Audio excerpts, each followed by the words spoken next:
A lot of our staff are under the age of 25, in fact 3/4 of them, and we know that they care about the environment, so we make sure that when we're training, we tell them about the provenance of our products. That really matters to them.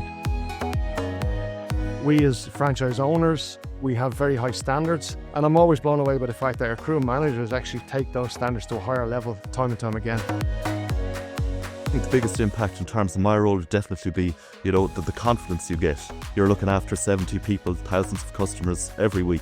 And the management team around me, they really encourage you to take on new roles, take new responsibilities through the encouragement that I get from the people around me.